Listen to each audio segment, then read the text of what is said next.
દરેક નીતિની સામે કાયદાની રીતે ઊભો રહેતો SSK ન્યૂઝ ચેનલ। સુરતમાં કોંગ્રેસ પક્ષ દ્વારા પત્રકાર પરિષદનું આયોજન કરાયું હતું, જેમાં રાષ્ટ્રીય પ્રવક્તા સુભાષિની યાદવ ઉપસ્થિત રહ્યા હતા અને ભાજપની કેન્દ્ર સરકાર પર પ્રહારો કર્યા હતા। પત્રકાર પરિષદમાં GST, MSME, ED, CBI અને દેશ પર ધેલ દેવું સહિતના મુદ્દાઓ વાત કરી હતી। સુરતમાં કોંગ્રેસ દ્વારા રાષ્ટ્રીય પ્રવક્તા સુભાષિની યાદવની પત્રકાર પરિષદનું આયોજન કરાયું હતું, જ્યાં સુભાષિની યાદવે મોદી સરકાર પર આકરા પ્રહારો કર્યા હતા, જેમાં તેઓએ બીજેપીના શ્વેતપત્ર સામે કોંગ્રેસ અન્યાયકાળ 2014 થી 2024 સુધીના બીજેપીના કાર્યો ગણાવ્યા હતા, તો 10 સાલ અન્યાયકાંડના નામે પત્ર બહાર પાડ્યું છે, જે અંગે જણાવ્યું હતું કે આર્થિક અન્યાય, સામાજિક અન્યાય, રાજનીતિક અન્યાય જેવા મુદ્દાઓ ઉઠાવ્યા હતા।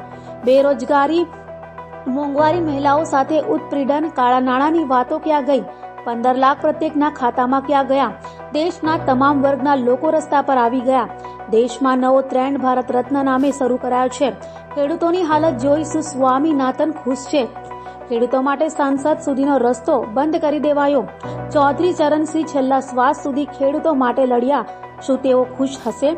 10 વર્ષમાં કોરોના આવ્યું, નોટબંધી આવી, શું કાળું નાણું પાછું આવ્યું, કોરોનામાં હજારો લોકોના મૃત્યુ થયા, કોણ જવાબ આપશે? બેટી બચાવો, બેટી પઢાઓના નારા હેઠળ શું કાર્યવાહી થઈ? બિલ્કિસ બાનુને શું ન્યાય મળ્યો? તેમના આરોપી છોડી દેવાયા। બાબા સાહેબ આંબેડકરના સંવિધાનમાં દરેકને માહિતી મેળવવાનો અધિકાર ફક્ત ભાઈ બહેનો કહી દેવાથી દેશ નથી ચાલતો। ભૂખમરામાં ભારતનું સ્થાન 111માં ક્રમે છે। ખેડૂતો પ્રધાનમંત્રીને મળવા 10 મિનિટ માંગી રહ્યા છે, પણ તેમને ફક્ત માર મળી રહ્યો છે। ખેડૂત MSPના કારણે રસ્તા પર ઉતરી છે, પણ કોઈ સાંભળવા વાળું નથી। મહિલા આરક્ષણ લાગી ગયું, પણ શું 2024માં દેશની 130 મહિલાઓ સાંસદમાં પહોંચી શકશે? 33% મહિલા આરક્ષણમાં શું માન્ય રખાશે? 2022માં ગરીબોનો નાશ થશે, રૂપિયાનું ભાર વધશે, પેટ્રોલ 100 ને પાર, શું આ બધું થયું?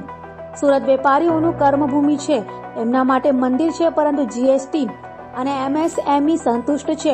અમે વિપક્ષમાં છીએ, એટલે અવાજ ઉઠાવવો અમારો ફરજ છે। ટેક્સટાઇલ ઉદ્યોગ છે, 1-1.5 મહિનાથી એમનો પર થપ છે।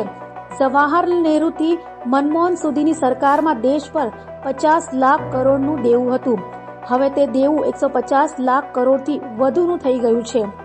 LPG સિલિન્ડરની કિંમત 120 ગણુથી વધારે છે। ખેડૂતોની વાત નથી સાંભળવામાં આવતી, તેમની ઉપર ગોળીબારી થઈ રહી છે। SC, ST અને OBC પર વધતા અત્યાચારો એ કેવા પ્રકારનું ન્યાય? ભાઈ ભાઈથી લડી રહ્યો છે, સમાજ સમાજથી લડી રહ્યું છે। સંપ્રદાયને ભડકાવવાનો પ્રયાસો બીજેપીના લોકો કરી રહ્યા હોવાના પણ આક્ષેપો કર્યા હતા। ચીન અને પાકિસ્તાનના લોકો ભારતમાં 100 કિલોમીટર સુધી અંદર ઘૂસી ચૂક્યું છે। ક્યાં ગઈ તે લાલ આંખો? તમામ બાજુથી અને ચીનથી ઘેરાઈ ચૂક્યા છીએ, કોણ જવાબ આપશે? ED અને CBIનું કામ ફક્ત અન્ય પક્ષોના લોકોને ટાર્ગેટ કરવાનું કામ છે। એમની એવી શંકા છે, ચૂંટણી પહેલા ફરીથી અમારી પર ED અને CBIને રેડો કરાવશે। રાહુલ ગાંધીએ જેટલા પણ મુદ્દા ઉઠાવ્યા તે તમામ બાબતો સાચી પડી રહી છે, અને આવનારા સમયમાં જનતા દ્વારા જ હવે ફેસલો કરવામાં આવશે। તો આવનારા સમયમાં કોંગ્રેસની સરકાર આવશે તો તમામ બાબતો આવરી લેવાશે, તેમ સુભાષિની યાદવે પત્રકાર પરિષદમાં જણાવ્યું હતું। ये मैंने जो राजनीतिक अन्याय की बात करी, ये उसी के अंडर आता है कि एक तरीके का राजनीतिक अन्याय है कि आप और दलों के लोगों को परेशान करिए।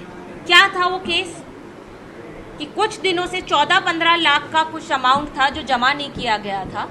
वो हमारे कल अजय माखन जी जो हमारे कोषाध्यक्ष हैं, उन्होंने प्रेस वार्ता करके बात रखी, और उसकी पेनल्टी आप 250 करोड़ लगा रहे हैं।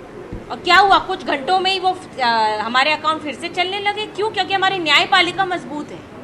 ये सिर्फ परेशान करने के और मुद्दों से भटकाने के जरिए, क्योंकि केंद्र सरकार को पता था कि अभी देशव्यापी प्रेस वार्ता हो रही है 10 साल अन्याय काल के ऊपर, इसीलिए ये एक तरह से हथकंडा अपनाया गया कि किस तरह से, क्योंकि एक तरफ तो 9,000 करोड़ आप 11,000 करोड़ अपने पार्टी फंड में जमा कर रहे हैं। हम लोग तो जनता के बीच में, जनता का पैसा हमारी जवाबदेही है ना। हम लोग तो डोनेशन के जरिए, मैं मान रही हूँ कांग्रेस की जो आज हालत है, कांग्रेस पार्टी का पैसा नहीं है। हम लोग तो जनता से कह रहे हैं कि आप डोनेट करिए, और जो जो हम सब ने कार्यकर्ताओं ने किया है जितना भी पैसा है हम सबको पता है कितना पैसा कहाँ से आ रहा है। ट्रांसपेरेंसी है, ये लोकतंत्र की खूबसूरती आरटीआई के अंदर पता होना चाहिए। आपको उससे भी आप दिक्कत है क्यों कि ताकि 2024 का चुनाव नहीं लड़ सके।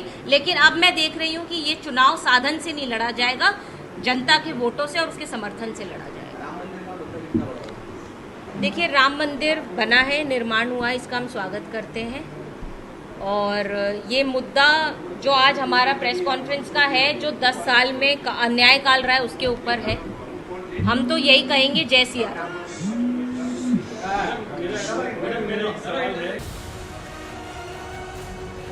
દરેક નીતિની સામે કાયદાની રીતે ઊભો રહેતો SSK ન્યૂઝ ચેનલ